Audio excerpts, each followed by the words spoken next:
Bienvenidos. Estas son las noticias más destacadas de la OEA. Esto es OEA News, el informativo de la Organización de los Estados Americanos.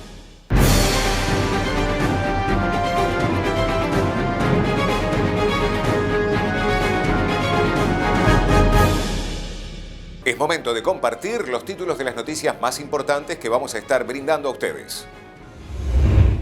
Apertura de la Asamblea Plenaria del Consejo Empresarial de América Latina. OEA y CEAL se unen para promover el desarrollo económico y social en las Américas. El secretario general de la OEA se reunió con la secretaria ejecutiva de la CIDH. OEA en Honduras llama a garantizar condiciones adecuadas para el trabajo de las autoridades electorales.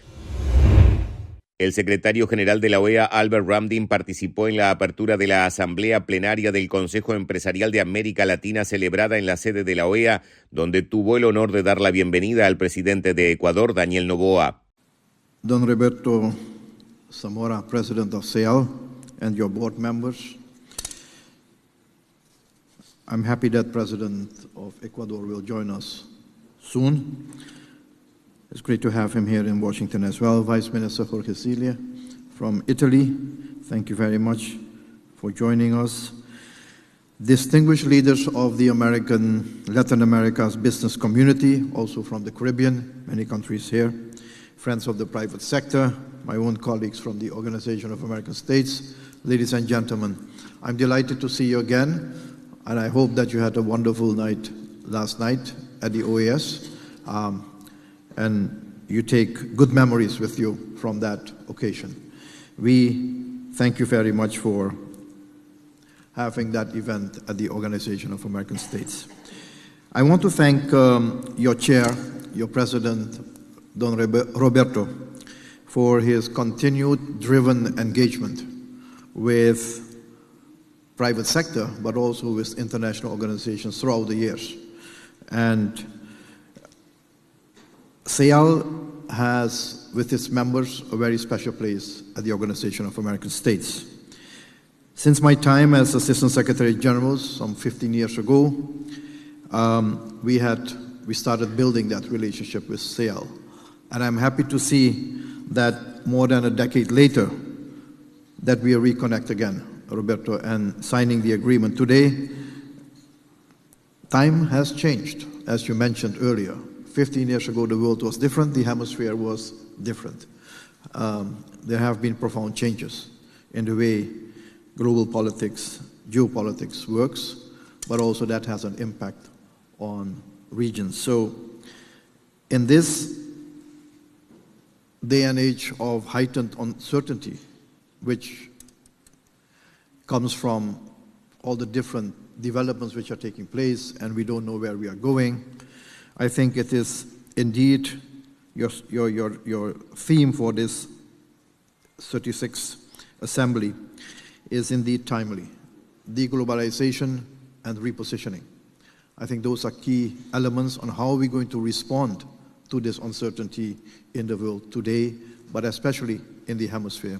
Let me be clear, and I've stated that publicly, the OES doesn't want to get involved in the geopolitics at a global level. That's not our job. Our job is to unite this hemisphere, the Americas. And when we speak about, as you mentioned, Roberto, America First policy for the OES, for me, it's not only America first, it's America's first, all of us first.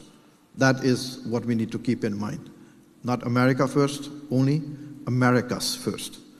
Then we are on the right track of building that new community which we need to build in our hemisphere. It is time for a new path, a new direction. The private sector plays a critical role in that regard. So it is in that context that I will speak to you and share with you some thoughts which we have.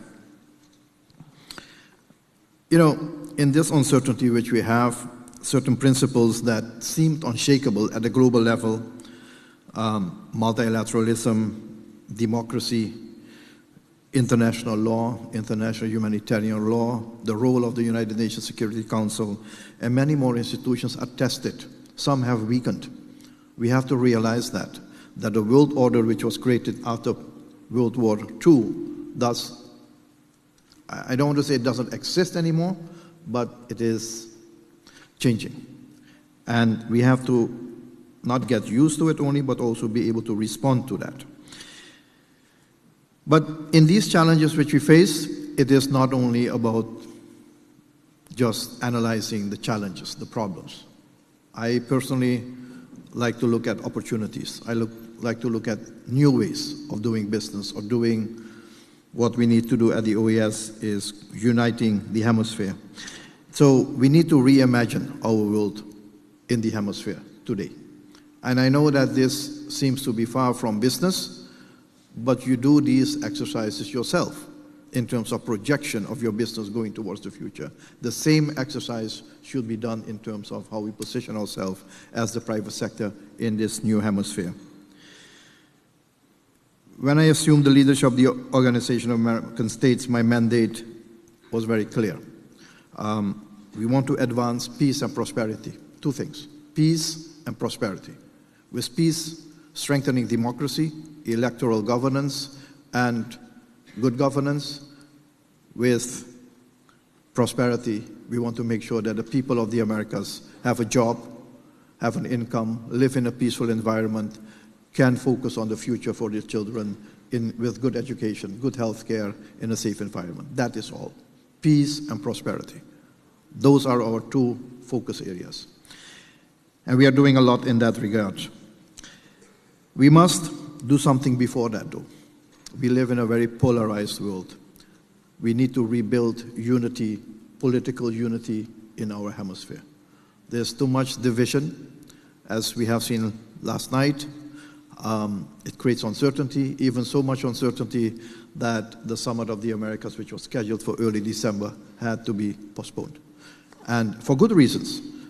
We supported that decision of the Dominican Republic, and I appreciate very much that the President of the Dominican Republic, Luis Abinader, and Foreign Minister Roberto Alvarez had the courage to assess the situation and to take a position to the benefit of our hemisphere.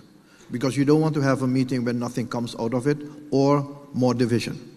What we need is a meeting where unity will be demonstrated and a way forward. So we will wait for that moment. The OES stands firmly behind the Dominican Republic to support the government and also as a host country, but also with other institutions like the IDB and other partners in the process. So this new vision of peace and prosperity will require both political and strong partnerships to respond to these realities, these new realities which we face. Most importantly, this vision cannot be achieved by governments alone. It requires the involvement of every sector of society. The private sector, represented by each of you, is indispensable to our shared progress. You embody the innovation, the resilience, and the entrepreneurial spirit that drive our hemisphere forward. You are a community of visionary women and men, leaders who transform ideas into industries and investments into opportunities. That is what we need. We need you as a solid partner. Yesterday, last night, I said we are in the same boat. Maybe one is more in front and the other one is the back and vice versa, but it's still the same boat. If we succeed and reach calmer waters, we all will be happy. If we stay in troubled waters and we sink, we all sink together. That's simple truth. So we are one society. We need to work together. It's a partnership, but it must be an honest and really constructive partnership.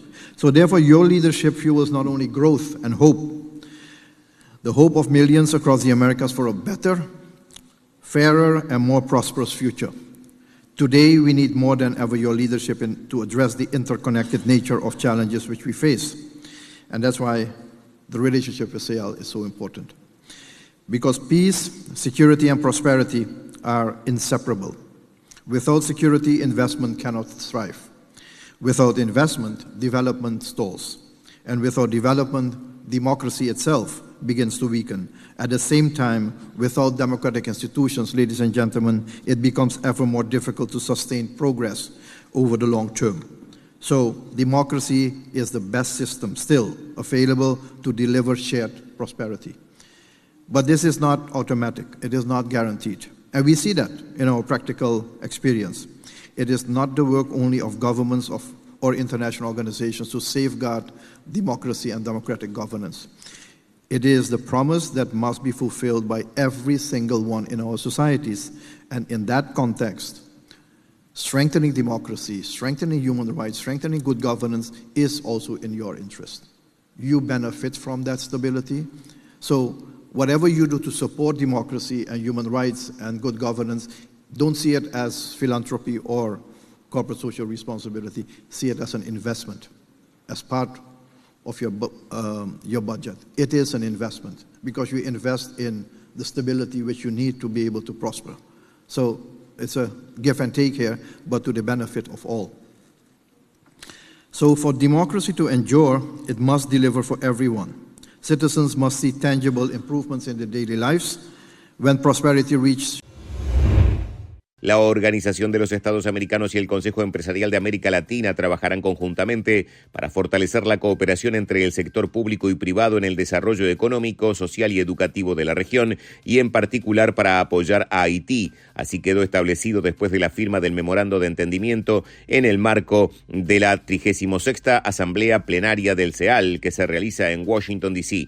El presidente de CEAL, Roberto Zamora, afirmó que este acuerdo representa una gran oportunidad para una nueva era en medio de tantos cambios que están surgiendo en el mundo. Los políticos no pueden solucionar los problemas solos y los empresarios tampoco. Si nos juntamos para enfrentar los problemas económicos y promover el desarrollo de los países, es una fórmula ganadora. Ahora lo importante es que esto se traduzca en realidad, que no se quede solo en la firma de un protocolo, sino que avance en los temas de interés para el desarrollo económico, y lo vamos a poner a prueba con una tarea muy difícil: Haití. CEAL reúne empresarios privados de 19 países de América Latina, Puerto Rico, Miami y la península ibérica, comprometidos con una América sin fronteras mediante el intercambio de experiencias, el estímulo de la inversión y la integración entre los empresarios. El secretario general de la OEA, Albert Ramdin, y la secretaria ejecutiva de la Comisión Interamericana de Derechos Humanos, Tania Renaum, se reunieron con Jean-Michel Simón y Ariela Peralta, miembros del Grupo de Expertos en Derechos Humanos sobre Nicaragua en Naciones Unidas. Las autoridades compartieron las principales conclusiones del informe que presentaron recientemente y conversaron sobre cómo mejorar la colaboración y el intercambio de información para fortalecer la promoción y la protección de los derechos humanos en todo el mundo.